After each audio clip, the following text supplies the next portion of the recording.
Christmas Evans, o João Bunyan de Gales, 1766–1838. Seus pais deram-lhe o nome de Christmas porque nasceu no dia de Natal, Christmas em inglês, em 1766. O povo deu-lhe a alcunha de pregador caolho, porque era cego de um olho. Alguém assim se referiu a Christmas Evans. Era o mais alto dos homens, de maior força física e o mais corpulento que jamais vi. Tinha um olho só, se há razão para dizer que era olho, pois mais propriamente pode-se dizer que era uma estrela luzente, brilhando como Vênus. Foi chamado também o João Bunyan de Gales, porque era o pregador que, na história desse país, desfrutava mais do poder do Espírito Santo. Em todo lugar onde pregava, havia grande número de conversões.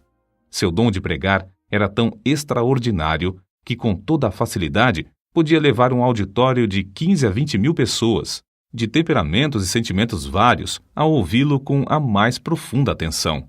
Nas igrejas, não cabiam as multidões que iam ouvi-lo durante o dia. À noite, sempre pregava ao ar livre, sob o brilho das estrelas. Durante a sua mocidade, viveu entregue à devassidão e à embriaguez. Numa luta, foi gravemente esfaqueado.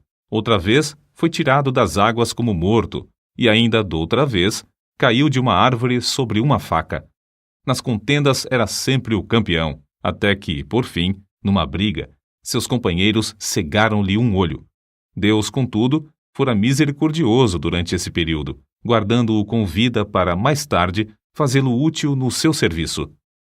Com a idade de 17 anos, experimentou a graça da salvação. Aprendeu a ler e, não muito depois, foi chamado a pregar e separado para o ministério. Seus sermões eram secos e sem fruto até que, um dia, em viagem para Mindward, segurou seu cavalo e entrou na mata, onde derramou a sua alma em oração a Deus. Como Jacó em Peniel, de lá não saiu antes de receber a bênção divina. Depois daquele dia, reconheceu a grande responsabilidade de sua obra. Regozijava-se sempre em espírito de oração e surpreendeu-se grandemente com os frutos gloriosos que Deus começou a conceder-lhe. Antes dessas coisas acontecerem, possuía dons e corpo de gigante. Depois, porém, foi-lhe acrescentado o espírito de gigante. Era corajoso como um leão e humilde como um cordeiro. Não vivia para si, mas para Cristo. Além de ter, por natureza, uma mente ativa e uma maneira tocante de falar, tinha um coração que transbordava de amor para com Deus e o próximo. Verdadeiramente era uma luz que ardia e brilhava. No sul de Gales andava a pé, pregando, às vezes 5 sermões num só dia. Apesar de não andar bem vestido e de possuir maneiras desastrosas, grandes multidões afluíam para ouvi-lo. Vivificado com o fogo celestial, subia em espírito como se tivesse asas de anjo e quase sempre levara o auditório consigo. Muitas vezes, os ouvintes rompiam em choro e vivenciavam outras manifestações, coisas que não podiam evitar. Por isso, eram conhecidos como saltadores galeses. Era a convicção de Evans que seria melhor evitar os dois extremos, o excesso de ardor e a frieza demasiada. Deus, porém, é um ser soberano e opera de várias maneiras. A alguns, ele atrai pelo amor, enquanto a outros, ele espanta com os trovões do Sinai, para acharem preciosa paz em Cristo. Os vacilantes, às vezes, são por Deus sacudidos sobre o abismo da angústia eterna, até clamarem pedindo misericórdia e acharem gozo indizível. O cálice desses transborda até que alguns, não compreendendo, perguntam: por que tanto excesso? Acerca da censura que faziam aos cultos, Evans escreveu: admiro-me de que o gênio mau, chamando-se o anjo da ordem, queira experimentar tornar tudo na adoração a Deus em coisa tão seca como o Monte Gilboa. Esses homens da ordem desejam que o orvalho caia e o sol brilhe sobre todas as suas flores, em todos os lugares, menos nos cultos ao Deus Todo-Poderoso. Nos teatros, nos bares e nas reuniões políticas, os homens comovem-se, entusiasmam-se e são tocados de fogo como qualquer saltador galês.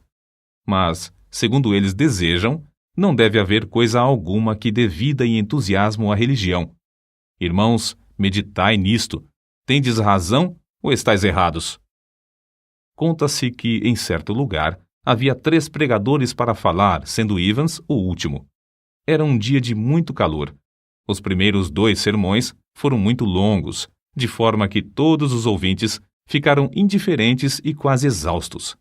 Porém, depois de Evans haver pregado cerca de 15 minutos sobre a misericórdia de Deus, tal qual se vê na parábola do filho pródigo, centenas dos que estavam sentados na relva, repentinamente, ficaram em pé. Alguns choravam e outros oravam sob grande angústia. Foi impossível continuar o sermão. O povo continuou a chorar e orar durante o dia inteiro, e de noite até o amanhecer. Na ilha de Anglesey, porém, Evans teve de enfrentar certa doutrina chefiada por um orador eloquente e instruído. Na luta contra o erro dessa seita, começou a esfriar espiritualmente. Depois de alguns anos, não mais possuía o espírito de oração nem o gozo da vida cristã.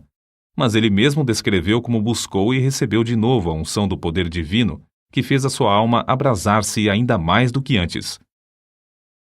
Não podia continuar com o meu coração frio para com Cristo, sua expiação e a obra de seu Espírito. Não suportava o coração frio no púlpito, na oração particular e no estudo, especialmente quando me lembrava de que, durante 15 anos, o meu coração se abrasava como se eu andasse com Jesus no caminho de Emaús. Chegou o dia, por fim, que nunca mais esquecerei. Na estrada de Dowdley, senti-me obrigado a orar, apesar de ter o coração endurecido e carnal. Depois de começar a suplicar, senti como que pesados grilhões que caíssem e como que montanhas de gelo se derretessem dentro de mim. Com esta manifestação, aumentou em mim a certeza de haver recebido a promessa do Espírito Santo. Parecia-me que meu espírito inteiro fora solto de uma prisão prolongada, ou como se estivesse saindo do túmulo num inverno muitíssimo frio. Correram-me abundantemente as lágrimas, e fui constrangido a clamar e pedir a Deus o gozo da sua salvação, e que ele visitasse de novo as igrejas de Anglesey, que estavam sob meus cuidados. Tudo entreguei nas mãos de Cristo. No culto seguinte, senti-me como que removido da região estéril e frígida de gelo espiritual para as terras agradáveis das promessas de Deus. Recomecei, então, os primeiros combates em oração, sentindo um forte anelo pela conversão de pecadores, tal como tinha sentido em Lane. Apoderei-me da promessa de Deus. O resultado foi que vi, ao voltar a casa, o Espírito operar nos irmãos de Anglesey, dando-lhes o espírito de oração com importunação. O grande avivamento vivido pelo pregador contagiou o povo em todos os lugares da ilha de Anglesey e em todo o Principado de Gales. A convicção de pecado, como grandes enchentes, passava sobre os auditórios. O poder do Espírito Santo operava até o povo chorar e dançar de alegria. Um dos que assistiram ao seu famoso sermão sobre o endemoniado gadareno conta que Evans retratou tão fielmente a cena do livramento do pobre endemoniado, a admiração do povo ao vê-lo liberto, o gozo da esposa e dos filhos quando voltou a casa, curado, que o auditório rompeu em grande riso e choro. Alguém assim se expressou. O lugar tornou-se um verdadeiro boquim de choro. Juízes, capítulo 2, versículos 1 ao 5. Outro ainda disse que o auditório ficou como os habitantes de uma cidade abalada por um terremoto, correndo por fora, prostrando-se em terra e clamando a Deus. Não semeava pouco, portanto colhia abundantemente. Ao ver a abundância da colheita, sentia seu zelo arder de novo, seu amor aumentar, e era levado a trabalhar ainda mais. A sua firme convicção era de que nem a melhor pessoa pode salvar-se sem a operação do Espírito Santo, e nem o coração mais rebelde pode resistir ao poder do mesmo Espírito. Evans sempre tinha um alvo quando lutava em oração. Firmava-se nas promessas de Deus, suplicando com a persistência de quem não pode desistir antes de receber. Dizia que a parte mais gloriosa do ministério do pregador era o fato de agradecer a Deus pela operação do Espírito Santo na conversão dos pecadores. Como vigia fiel, não podia pensar em dormir enquanto a cidade se incendiava. Humilhava-se perante Deus, agonizando pela salvação de pecadores, e de boa vontade gastou suas forças físicas e mentais na fala de seu último sermão, sob o poder de Deus, como de costume. Ao findar, disse: Este é meu último sermão. Os irmãos entenderam que se referira ao último sermão naquele lugar. Caiu doente, porém, na mesma noite. Na hora da sua morte, 3 dias depois, dirigiu-se ao pastor, seu hospedeiro, com estas palavras: O meu gozo e consolação é que, depois de me ocupar na obra do santuário durante 53 anos, nunca me faltou sangue na bacia. Prega Cristo ao povo. Então, depois de cantar um hino, disse: Adeus, adeus. E faleceu. A morte de Christmas Evans foi um dos eventos mais solenes de toda a história do Principado de Gales. Houve choro e pranto no país inteiro.